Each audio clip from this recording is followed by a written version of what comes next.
Good morning, good afternoon, good brunch time, good tea time, good dinner time. I don't know when you're watching this, but if it's 3 a.m., go to sleep. You shouldn't be up anymore. You really shouldn't. One of our founding fathers, Benjamin Franklin, said, early to bed, early to rise is the way to stay healthy, wealthy, and wise. If you're a night owl, trim your feathers, do stuff with your face so you don't look quite as much like an owl, and turn yourself into a pigeon. And get up with the sun. A rooster. That's the animal you should try to be tomorrow morning.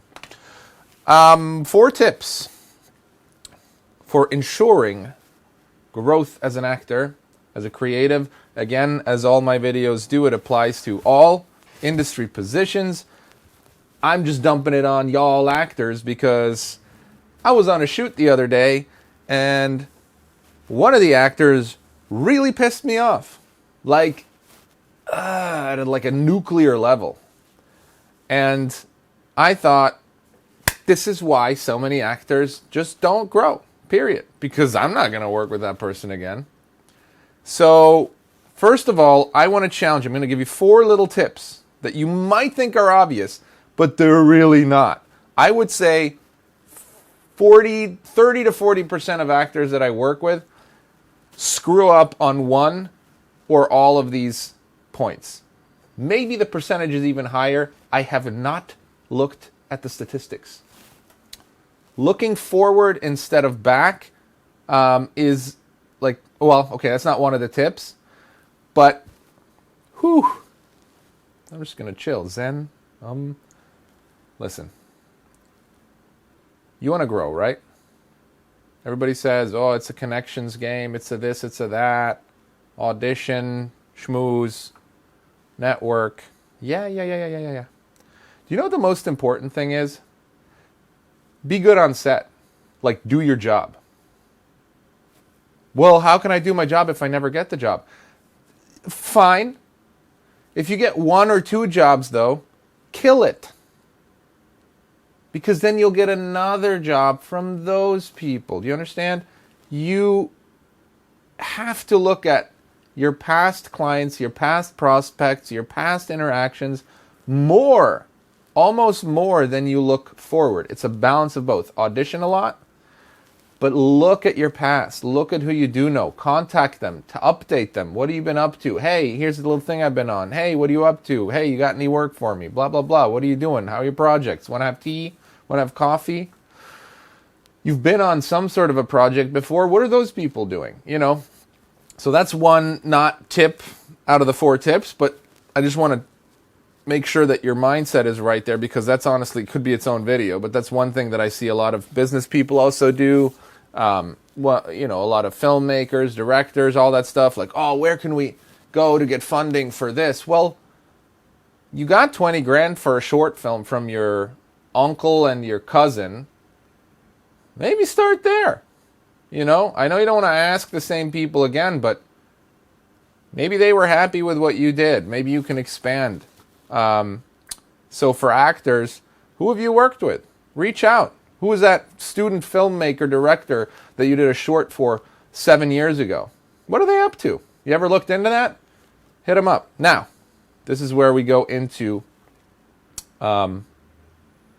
the next thing. If you're not getting a lot of, or not a lot, but if you're not occasionally at least hearing back, or you're not staying in touch, or people are not following you on social media that you have worked with, if you are on a short film or a commercial or a feature or something, and the director doesn't follow you, or there's really not any communication at all, and I'm not saying that this is necessarily something that happens on everything, but if that's like a pattern, and you realize, I never hear from people again, maybe you're screwing up on set. And maybe people don't want to work with you a second time. And this is where we get into my 4 tips for getting, what did I call it? 4 tips for ensuring growth, right? Because you can do all these little things, but growth is going to come from a quality delivery. your product delivery, right? Just like with any company. You can market the crap out of a bad product. It's eventually going to hit enough people, the reviews are going to start tanking it, and it doesn't matter how much marketing you put into it, it's going to tank, right? It's a matter of time. Same for your career. You can schmooze and cheat and act and whatever, get on sets, get into auditions, all you want. If you show up and you don't end up being professional, it's going to start going down. If you're not practicing the craft, you're not staying consistent with your skill set, you're going to show up and you're going to make amateur mistakes, which is exactly what this person did on my set, and it pissed me effing off. Like, you have no idea how much pressure producers are under, how much pressure directors are under, what the time limitations are. It's awful, and I'm never going to work with that person again. I actually have the name written down, and I follow that person on social media so that I'm reminded of how bad the feeling was of working with that person, so I'm never tempted to even want to work with that person again. And if I hear about a friend of mine or anybody I know thinking about working with that person, I'm going to tell them not to work with that person. That's how awful it can get when you're not conducting yourself professionally. And that goes for every crew position on set. Do your job. Be professional. It's so important. That'll ensure growth. I should have called this video How Not to Cripple Your Career by Being an Idiot. Because that's really what happened, and more people do that than ensuring growth, right? So, what are the 4 tips? Well, 1, know your character. You've been hired to do something. Come in prepared and understanding of that character, okay? Tip number 2, and I'll elaborate a little bit more, what you can do. Know your lines. Know your lines. You're hired for one thing, right? Know your freaking lines. I've worked with professional actors before, people who have actually been on major shows, who came in on little things and didn't know their lines. So there's 2 people who don't know their lines. There's morons, and then there's cocky assholes. And the cocky assholes, they have an ego about them. And they're like, well, this is such a small gig. I'm such a big, famous actor. I don't need to know my lines. So they come in, and they're ill-prepared, and they're shit to work with. All right? And the idiots, they just think, oh, it's just a 2-page script. I'll look at them the night before, and then I'll show up on set, and that's that. Because it's easy, right? It's just a little thing. It's just a quick thing. Idiots, assholes. Don't want to work with either of them. Who do I want to work with? People who care about my project. People who understand that it might be a small thing, it might be a big thing, it doesn't matter. You're going to show up and you're going to be professional because we're counting on you. On set, the clock is ticking, people are there, getting paid, money's being spent, studios are booked, cameras are rolling. Go. Line. That's the first thing you say. Get off. Get off my set. I'm never going to work with you again. Take direction, right? Take direction. If you don't know how to take direction, what are you doing? Is this your project? Are you directing it? Are you producing it? Like, you'll give an actor direction, and they'll give you the exact same line the same way again. Try expressing a little bit more. You try, and then they get pissed because you give them a line read. No, say it like this. I don't need a line read. Well, you're not doing anything differently. I'm saying try a little more subtlety. Try putting the emphasis on this word. Take an angle of more frustration. It's more frustration, not anger. You understand the difference? Same line, same way. Same line, same way. Same line, same way. It's not about range. It's like, you don't understand the script at all. You don't understand the character at all. You hardly know your lines. Okay? And the last thing is, ask questions. If you don't know, ask questions. I'm not sure what you mean. Don't just say, yeah, okay. Or worse, don't say anything. You have time to prepare. You have days and days of having the script in front of you. You're supposed to be rehearsing and learning your lines and all that stuff. Sometimes, for short, quick things, You don't always have time for a table read. You don't always have time for extensive rehearsals. This is one of those examples where we didn't. Very tight deadline. Very quick turnaround. If you have an issue, ask a question. Call. You have our numbers. Ask. Hey, I'm not sure how this is supposed to go. I'm not sure how to interpret this. Here's what I'm thinking. Is this the direction you want to go? Even before we start rolling, just during prep, we're setting up, we have time. Come up to the director, the producer. Say, hey, you know what? More the director. Hey, you know what? Do you want this way or that way? What do you think? I was thinking this way, but, you know. Whoo! It made me mad thinking about this. Okay? Like, that person was so off character. She showed up. She's supposed to be an experienced actor. Shows up. Everything's cool. No questions asked. Nothing. Seems ready. First rehearsal right before we shoot, right? The rehearsal that you kind of do before you do a take. What are you on? Not a single line. Not a single line was script. Every single thing, a word was changed, an entire sentence was forgotten. She got through 2 little blocks of text and then had to be reminded of what was next. That shows you how much of a shit she gave about my project. All right? And that's exactly why that person is never going to work with me again. And I'm telling you this because you need to learn from this. Even if you think you're a great actor or you have experience or you've been in the game for 10 years, I don't care. When you're on set, it's a new page, it's a new thing, it's a different project. You're hired to do one thing, to perform and fill a role. Fill a role of a character that we need you to fill. Whether it's a commercial, a PSA, a movie, it doesn't matter. You're there to perform a job, just like the director, the producer, the DP, the sound person, the scriptee, the craft services. Everybody's there to do their job. Would you like it if craft services just said, oh, you know what? I forgot to get food today. The DP says, oh, I forgot to roll on camera. There's no card in the camera. Sorry.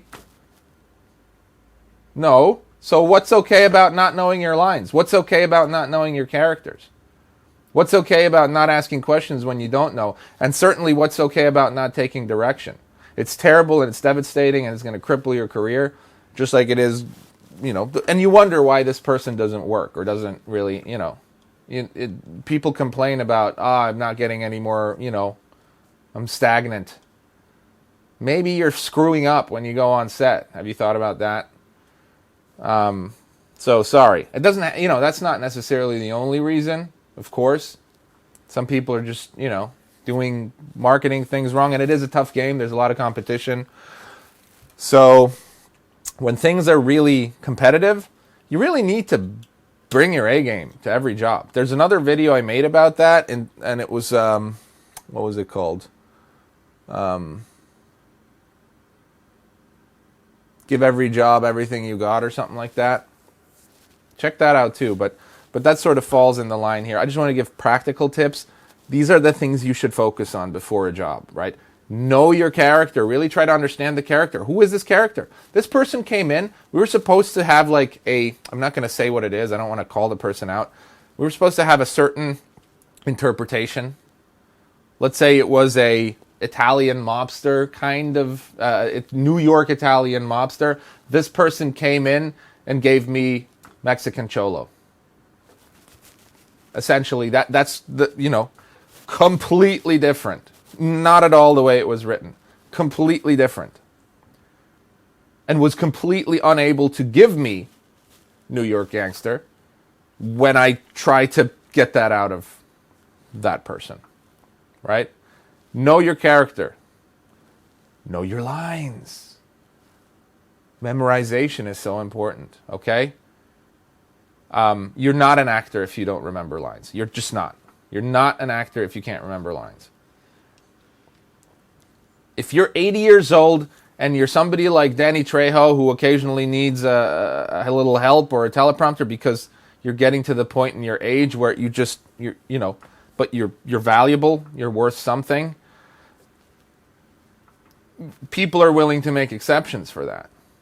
But you can't come in as a no-name or a mediocre sort of level person and think that you don't need to know your lines. Such a disrespectful thing to do. It's a waste of money and time. We spent more time feeding that person lines than we had for that take. So we went overtime because of that person. That cost us thousands of dollars. Take direction. If you can't take direction, go to acting workshops, work with coaches who actually grill you and tell you that what you're doing is not good, and try it again, a different way. Learn how to do things differently. Understand human emotions. Anxiety is not the same as fear. Fear is not the same as anger. Anger is not the same as frustration. Frustration is not the same as desperation. Desperation is not the same as pain. You need to know these things. If you don't, get to work. Ask questions. If you don't know something, ask. If you're ill-prepared, tell me. Communication is so important. Without it, why would anybody want to work with you? So that's my rant. Sorry I got a little pissy on this one. I really do get pissy about this stuff because you're screwing over other people with your unprofessional attitudes. And not you know what I mean, when you act this way. And then you wonder why you're not working a lot. Well, you're not professional. And that's exactly why your reel, for instance, needs to look professional, because maybe you're fooling us into thinking that you don't have, into thinking that you're more professional than you are. But at least it looks like you're professional. Because when I see unprofessional actor profiles on IMDb or on breakdown services or on Backstage or whatever, that's what I think. That's what I think. Oh, it's going to be that kind of person. You understand now? I don't want to work with that kind of person. And that's why you'll never get the job if you submit to a breakdown with some headshot that your mom took and a self-tape audition that you did for another gig 3 months ago. You're never going to get called in for me. Maybe some other guy is going to call you in, but I think that person would be stupid. So, good luck. Like, subscribe, or dislike this content if I frustrated you because you know that you do this stuff and you're pissy about it and defensive. Well, sorry, I guess we're not meant to work with each other. If you are a pro and you know these things, maybe we will work together. See you around.